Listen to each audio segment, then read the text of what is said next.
All right. Thanks for joining the panel today. Let's start with why. What is the purpose and the actual value that AI brings to our lives and the business? Let's start with Nina. What is the purpose? Well, in best cases, the purpose might be that we can really start to understand what we want and what we need, and we really kind of start to understand ourselves in certain sense. If we get enough data organized so that it really serves our intentions and our purposes the best possible way. So in bigger picture, I'm the social scientist still, so in bigger picture it means that we could actually really start to understand ourselves. Wow. Is it me? Yeah. So why? I mean, in a business perspective, the why very often comes down to one of three things. It's either, you can produce better quality products, you could produce it at a lower cost, or you can increase revenue, or preferably all of the above. And I think, at the very least, any technological innovation needs to fulfill at least one of those. Hopefully you could do all three, which is always, a great, you talked about purpose. And I think if you can do that, that's fantastic. But at least if you can fulfill one of those you will have come one step further at least. All right, good. Tero. Yeah, I would say that AI is for people. That in a way, I think there are two angles. Ultimately, I think the AI is here to make our life better, if you want to use that noble purpose in a sense. Because we very often see that AI is here to automate jobs away, but I see it in another way. It's actually equalizing the workforce. If you are not able to do certain tasks, the AI will help you and you can focus on those tasks that you can do. And also I think it's there to scale human expertise in a totally different way. I'll speak about that a bit later in my talk. So I think AI is not to automate people away, but it's actually for people. Right. It was interesting to hear both Nina and Tero immediately brought up people and understanding ourselves. It's for the people. Do you feel that AI is just the technology, or how is it different from the other technologies? How about you, Halvor? Well, it is the technology. And it, like any technology, it needs to provide us with something. At the end of the day, we're the ones judging whether that technology has value or not. And like Nina said in her presentation, it comes down to emotions. It comes down to an emotional response to the things we're using, or the things that we have between our hands, or the experience we have. So I don't think there's any way around the fact that at the end of the day, we are the ultimate judge. I think one point in that one is really that AI is a technology, but in a sense the AI is not a new technology. I think the computing power that is available today has made it actually really something that can be used in a wider sense, and even into very small companies can utilize AI nowadays. On the other hand, this technology is pretty stupid. It needs data, it needs to be trained, and that's why we are all obsessed with data. And in order to get the training data for the AI. But ultimately, I believe, like any technology, that the main thing about what is preventing the adoption of AI is not the technology, it's actually the people and the processes in the companies. And if I look just whether it is Finland or Europe at wider, I think the market is like in a situation that there is so many proof of concept projects. It's a year of the POCs, proof of concepts, that people are experimenting, but there are only few companies that are really saying that we will go through the transformation. We will take the burden of actually starting to change our operation using AI. So I think we are in a quite interesting situation. Yeah. How about Nina? Well, it would be actually interesting to ask from the audience that how many persons in the audience has nothing to do with technology in their work. So would it be appropriate to raise your hand if you have nothing to do with the technology in your work? So as it happens, one hand. Okay, well, that's actually pretty good. but it actually shows that still so far only the tech-oriented people are talking about the artificial intelligence, and that's why people think that it's technology, even though it's not, like a previous person said. But that's a common misunderstanding, and that part worries me a bit, because these are things that actually people who has nothing to do with technology should be interested in as well. Right. You brought up the situation in the market and about all these POCs that companies are doing, that the maturity level is somewhere, but how do you feel? Is the AI in a place where you can start implementing it instead of just doing these proof of concepts and trying it out a little bit and then going forward? How do you feel? Yeah, of course, AI is already widely used, and it's also a little bit matter what do you call AI. Whether it is regression models have been used in the finance for the last 20, 30, 40 years, so it's not a new thing, but in a wider scale, like let's call it the modern AI, I think we are quite early days. Of course, there are technology companies like Facebook, Google, etc.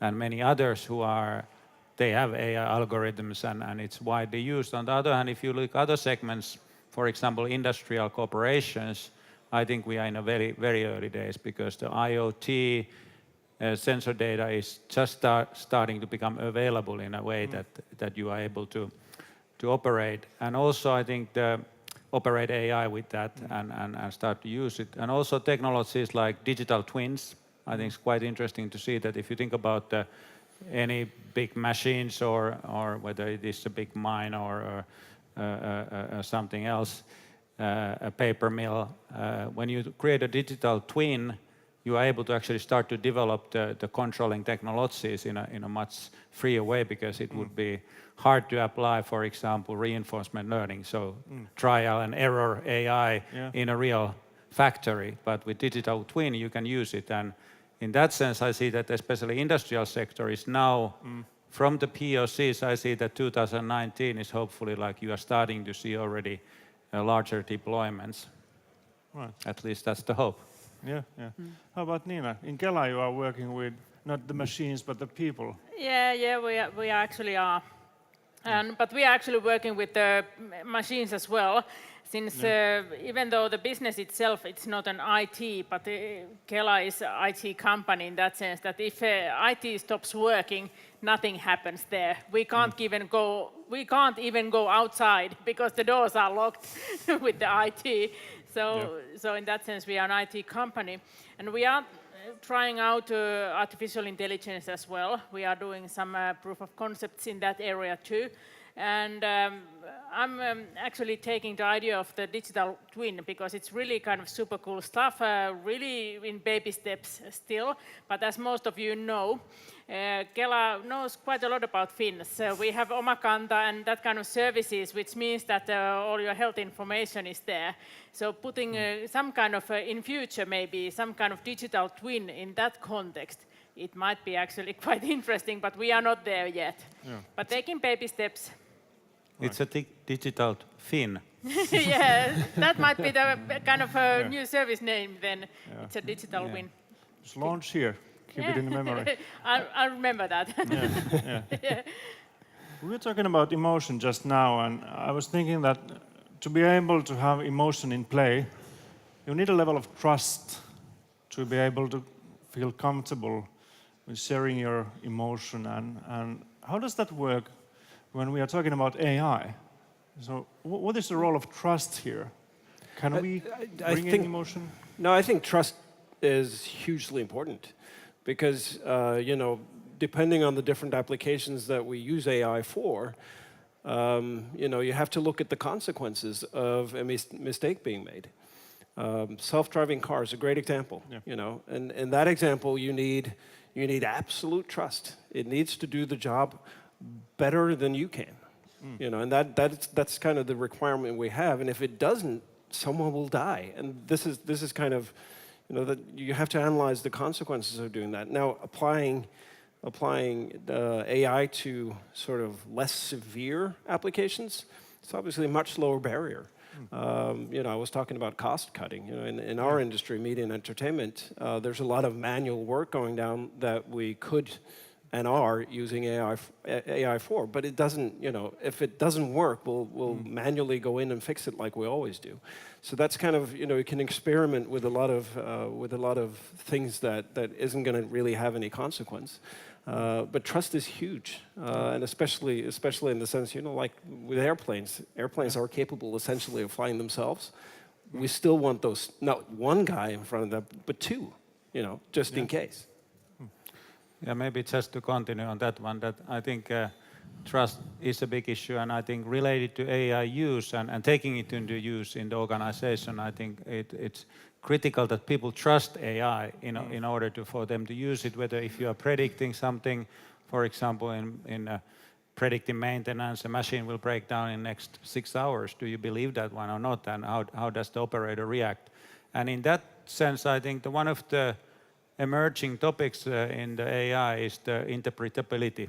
How do you explain how the AI works in a simple way, including like in a public sector, if you use AI and you make a decision on the welfare benefits, the who receives that decision needs to understand what was the data used, how was it used, etc. Not necessarily understanding that how does the neural network work, but what factors contributed to the decision. And I believe that in going forward, there will be requirements, and already are, even from the legal perspective, to be able to explain that how did you train your AI? What data did you use? And because that will actually determine how the AI is working, and that contributes to the trust. That is actually true, and we have already realized that kind of scenario, and in our proof of concept, we are actually already investigating possibilities how to audit trail the kind of algorithms behind the artificial intelligence, so that eventually we can kind of create a path how the decision has been made, and we can validate that. We don't have any other options actually. Yeah, exactly. It's very critical. Yeah, and another part of that is, I think we discussed it earlier, is that do you want people to realize that you're actually dealing with AI? What are the pros and cons? No, I think, again, an excellent question. I think today, yes. I think we definitely want to know. And I think we want to know because we don't trust. We don't trust our lives with the Tesla that essentially can drive itself, but we realize that it can't, at the end of the day. And I think that's a hugely important topic. I think it depends on the service. Most of the people who are using Facebook, for example, they don't know that there's an artificial intelligence algorithms behind there, and they are still using it, and they don't care. It doesn't matter. But in the case of automated vehicles, for example, that might be interesting to kind of know.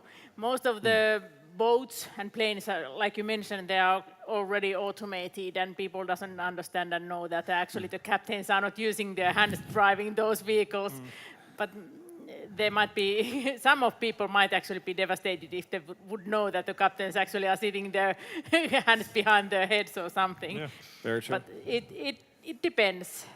I mean, in some cases, already in Finland, in some insurance companies has used artificial intelligence behind the chatbot services that they have.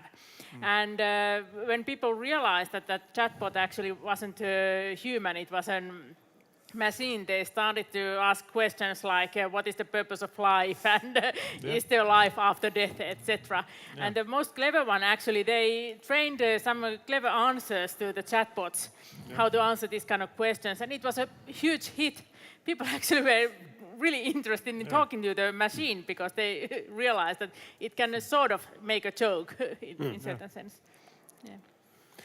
I think one danger actually in this whole is that in Europe we are used to regulate everything, and I can just see that the response to the AI and trust, etc., will be more regulation. I don't think that's the right answer, given the competition with, if you look at the US, it's more market-driven approach. On the other hand, Asia is, let's go more government-controlled approach in the whole business, and Europe is, there are some good good things that Europe has done, but at the same time I can see that politicians are reacting to the unknown with more regulation. Yeah. I think the question is that can the industry self-regulate, like AI?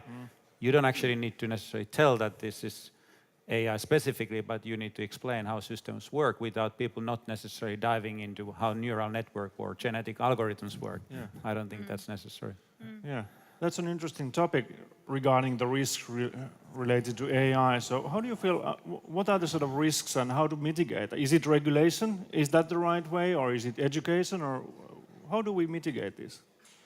Education, I think it's the critical here that people would get basic understanding of the technology. I think that given that the technology is sort of penetrating more and more, and it's more or less the driving force with anything we do, I think the AI being such a fundamental technology is about educate and getting more understanding, and then in a certain areas to regulate. The problem with the regulation in Europe is of course also this, that GDPR, the privacy regulation, was actually a great thing to start with, that it would give me as a person, a private person, the capability to ask my data from any service provider that, hey, what do you got from me? I can take it and give it to somebody else.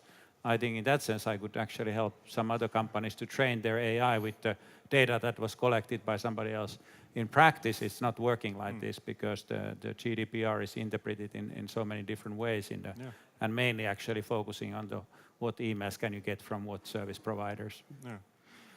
You know, how have you seen the risks in Kela? You mean in How do you perceive the sort of risk landscape and do you mitigate in any way at the moment? Or? Well, we are actually quite active in the discussion about artificial intelligence ethics right now. We are participating in different groups where they are actually in European level even, where they are investigating the idea that what is the ethical situation and should there be some kind of policies perhaps or something.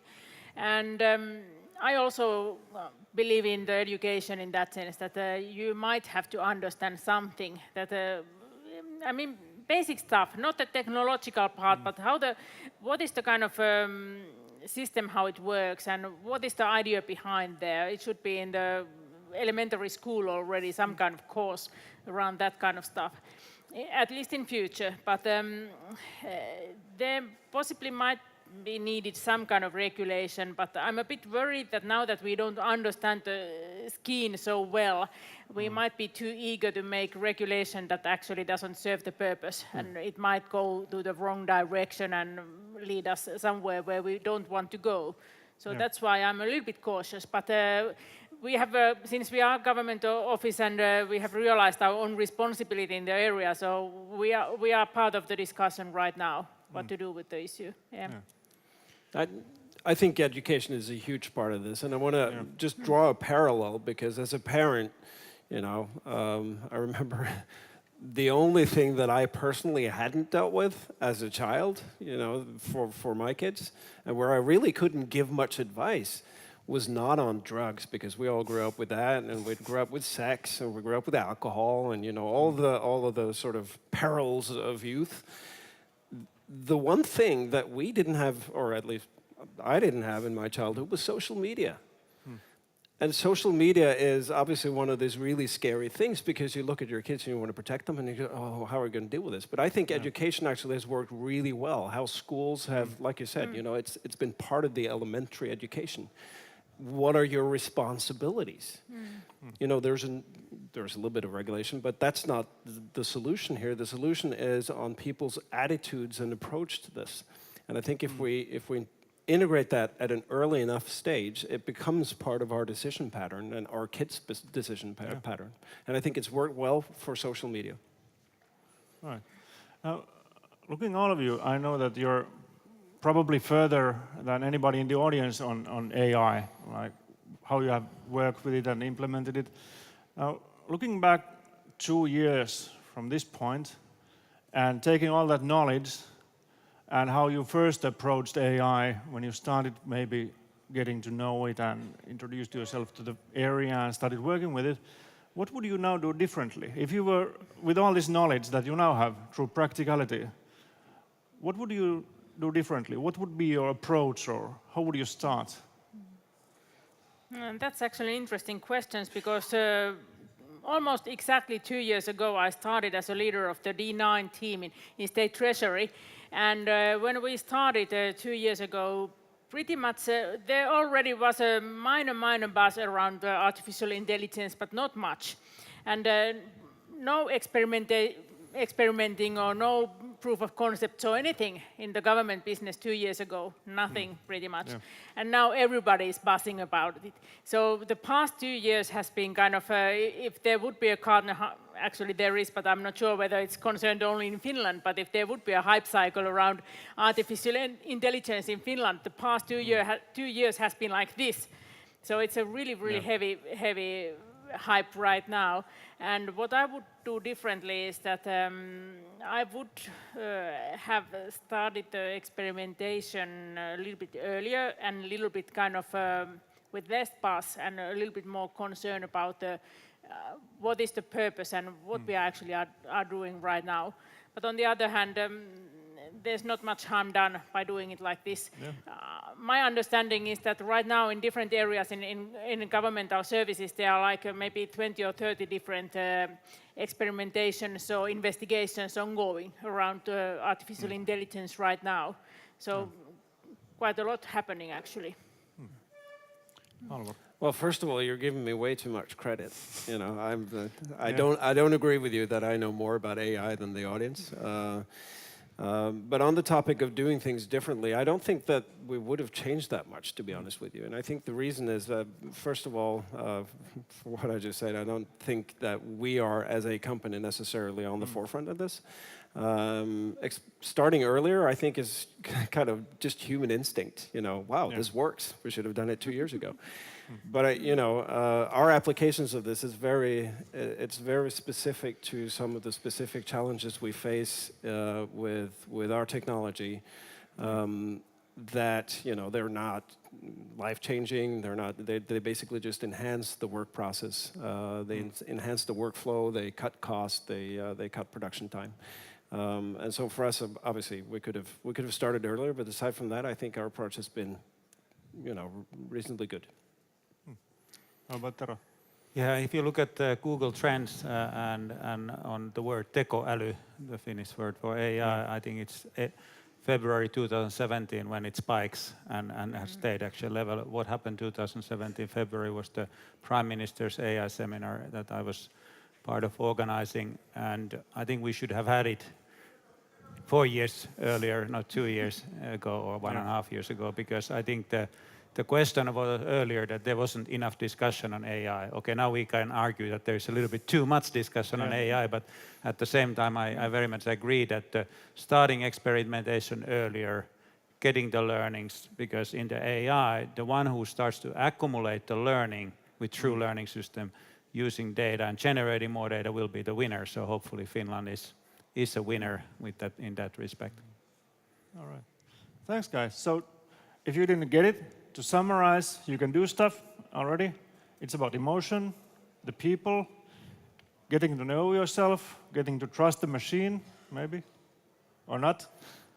Knowing if it's a machine helps. Anything else to add? Did I miss something? We are there already. As I said earlier myself, we can do stuff. Please learn from the people who are already doing it. Thanks, guys. Thanks, Nina, Halvor, Tero. Thank you. Thank you. Thanks, everyone. Thank you. Thank you.